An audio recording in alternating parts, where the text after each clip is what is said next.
urwego rw'ubugenzacyaha mu Rwanda RIB uyu munsi rwataye muri yombi umushakashatsi akaba n'umunyepolitiki Kayumba Christopher.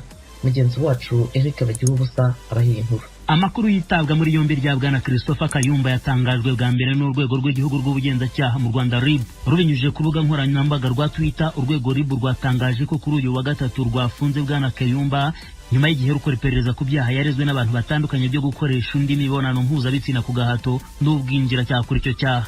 Ijwi rya Amerika rikimara kubona aya makuru ryahamagaye umuvugizi w'urwego rw'ubugenzacyaha RIB bwana Thierry Murangira dukeneye amakuru yisumbuye ku bigaragara mu byo batangaje kuri Twitter, ariko ntibyadukundiye. Bwana Murangira ntiyitabye telefone, adusaba kumwoherereza ubutumwa bugufi kuri iyi ngingo, ntiyabusubiza ntiyanitaba telefone igihe cyose twakomeje kumuhamagara.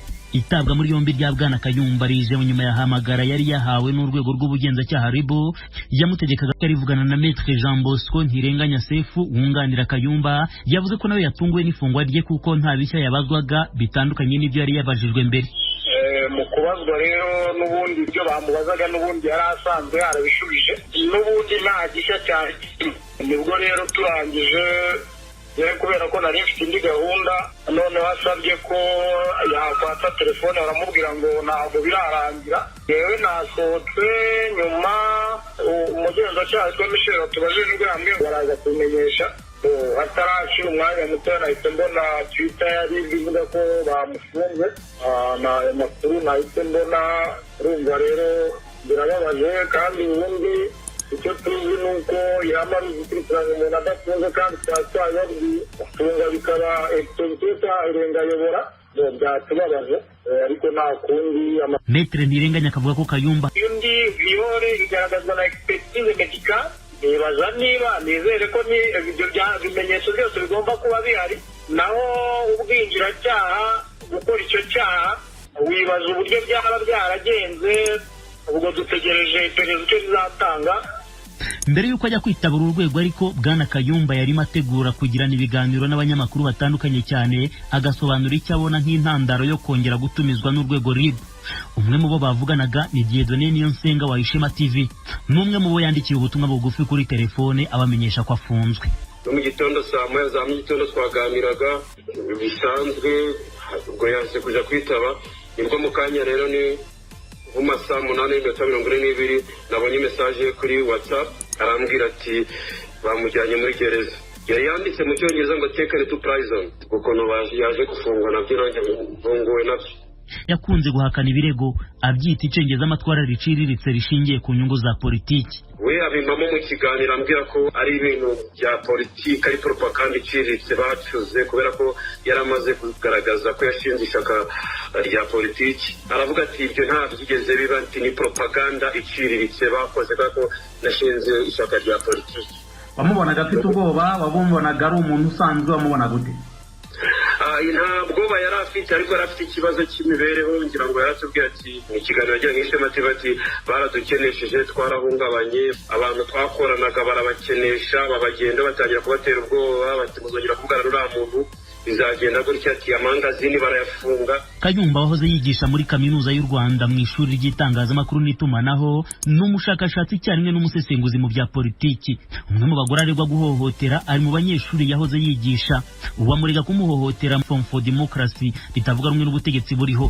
Iri shyaka yarishinze nyuma yo kuva muri gereza, aho yafunzwe umwaka wose ashinjwa gushaka guhungabanya umutekano ku kibuga mpuzamahanga cy'indege cya Kanombe. Uretse Kayumba ufunzwe, habanje gufungwa bwana Jean Bosco Nkusi. Uyu bari bafatanije gushinga ishyaka, ashinzwe ubukangurambaga bw'ishyaka ashingiye ku bandi banyapolitiki kugeza ubu babura n'ibindi byaha bidegembya. Umunyapolitiki wigenga bwana Abdul Rashid Hakuzimana asanga bitari bikwiye ko Kayumba burana afunzwe. Ku giti cyanjye nk'umunyapolitiki Hakuzimana Abdul Rashid, nuko umuntu yazaja muri gereza ariko urukiko rwarangije kumwanya ibyaha mu rwego rwo kugira ngo igihugu kigende neza. Umuntu yari akwiriye kuzajya aja muri gereza ari uko urukiko rwamuhamije icyaha, cyane cyane ko turi kubona abantu benshi bafungwa nka Jay Polly murumuna wacu urabona yarafunzwe yari yakaburanye ariko turamubuze. Byari bikwiriye ko habaho ko twese twaringanira ku itegeko ry'igihugu.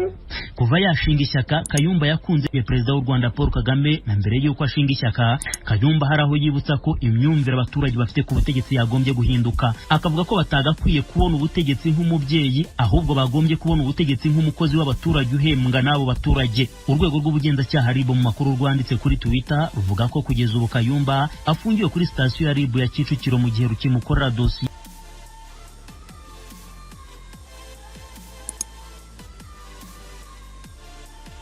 ishwe niyabarokotse ibitero by'iterabwoba by'ipari mu Bufaransa mu mwaka wa 2015 ifite icyizere ko urubanza rwatangiye ejo kuwa gatatu ruzatanga ibisubizo imyaka 6 nyuma y'uko ibyo bitero bihitanye abantu 130 mu mpande zose z'umurwa mukuru w'igihugu. Timu Ishimwe abafitiye inkuru. Amezi 6 ataha azagaragaza amaherezo y'abantu 20 baburanishwa ibitero by'iterabwoba byo muri 2015 i Paris mu Bufaransa. Mu itsinda ry'abagabo 10 bikekwa ko bagabye ibitero byateguriwe igihe kimwe, umwe ni ukiriho.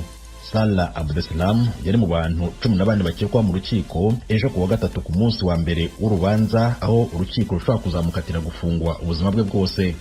Umutekano wari wakashijwe ubwo abaregwa bageraga mu rukiko rw'i Paris gutangira urubanza ruzamara amezi 9.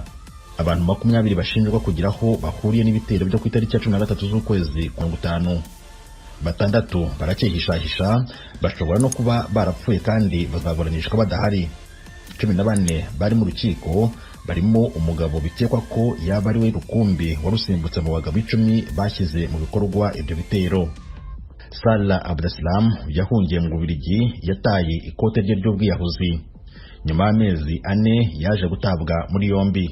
Abasivili 800 bafite uruhare mu rubanza, abo barimo n'abarusimbutse n'imiryango y'abaguye muri ibyo bitero.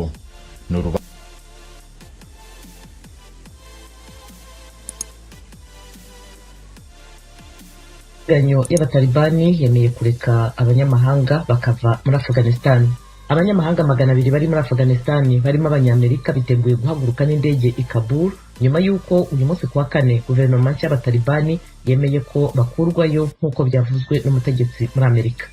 Izo ni zimwe mu ngendo za mbere mpuzamahanga zihaguruka ku kibuga cy'indege i Kabul kuva abarwanyi bakisilamu bafashe umurwa mukuru hagati mu kwezi kwa 8, bigatera akajagari mu bikorwa byari biyobowe na Amerika byo guhungisha abanyamahanga 124 hamwe n'abanyafghanistani bashobora guhura n'ibibazo. Izo ndege zirahaguruka iminsi 2 nyuma y'uko hatangajwe guverinoma y'agateganyo ya Afghanistan yiganjemo abagabo mu bwoko Pashtun, harimo n'abakekwaho iterabwoba n'abayisilamu b'abahezanguni, byatumye icyizere cy'amahanga ku buyobozi burushijeho gucisha make kiyoyoka. Abatalibani bashyizweho Amerika utashatse ko amazina yatangazwa yabibwiye ibiro ntaramakuru byo mu Bwongereza Reuters. Uwo mutegetsi ntiyabashije kuvuga niba abasivili b'abanyamerika n'abandi banyamahanga bamaze iminsi baraheze mu mujyi wa Mazar-i Sharif kubera ko indege z'abikorera zitemerewe guhaguruka baba bari muri abo.